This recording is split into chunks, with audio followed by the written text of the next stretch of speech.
ఇప్పుడేం జరిగిందని అంత ఆవేశపడుతున్నావు? ఇంకా ఏం జరగాలి? చంద్రిక నా ఇంటి పని మనిషి. నన్ను కాదని ఆమె చేత్తో ఉయ్యాలిప్పిస్తారా? కొంతమంది చేతులతో చేస్తే కొన్ని మంచి పనులు ఎలాంటి ఆటంకం లేకుండా జరుగుతాయి. అది అర్థం చేసుకుని అవకాశం వాళ్ళకివ్వడం మంచిది. అవునవును, తను మంచిది, నేను చెడ్డదాన్నా? అలాని ఎవరన్నారు? తన మనసు మంచిది, తన చేత్తో ఏం చేసినా మంచే జరుగుతుందని అంటున్నాను. నువ్విలా గుళ్ళో ఆవేశపడ్డం అంత మంచి పద్ధతి కాదురమ్మా. అయినా ఇందులో తప్పే ఉంది. నీ చేత్తో ఇచ్చావు, ఉయ్యాల కింద పడిపోయింది. అయ్యో, ఇలా జరిగిందేంటని అందరి మనసులో చిన్న బాధ, భయం. ఆ భయం పోవాలంటే మళ్ళీ తిరిగి ఆ ఉయ్యాల కట్టించాలి. ఇంకోసారి కూడా కింద పడితే మన ఇంటికి ఏం జరుగుతుందో, పుట్టబోయే బిడ్డకి ఏం జరుగుతుందోనని భయపడుతూ బ్రతకాలి. అందుకే చంద్రిక చేతికిచ్చాను. అది ఎవరు అని అడుగుతున్నాను. దానికేం హక్కుంది? హక్కుల గురించి మాట్లాడుకోవాలంటే చాలా మాట్లాడుకోవాలి రమా. చంద్రికకి మన ఇంట్లో స్థానం లేకపోయినా హర్ష మనసులో మీ ఇద్దరికీ సమాన స్థానం ఉంది.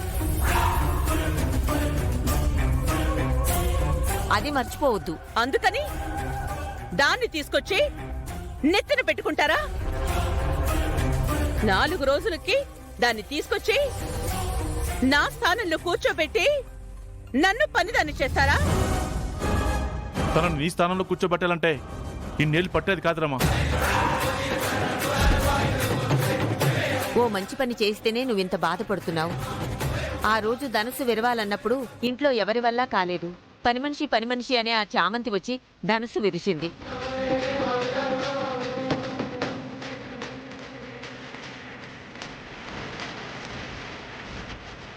ఉన్న బంగారం అంతా తెచ్చి తులాభారం వేసినా తూగలేదు. చివరికి నీ మెడలో తాళితో సహా వేసినా కూడా ఆ తులాభారాన్ని తూగలేకపోయింది. కానీ చామంతి చేత్తో వేసిన ఓ చిన్న చామంతి పువ్వు ఆ తులాభారాన్ని తూయగలిగిందంటే అర్థమేంటి?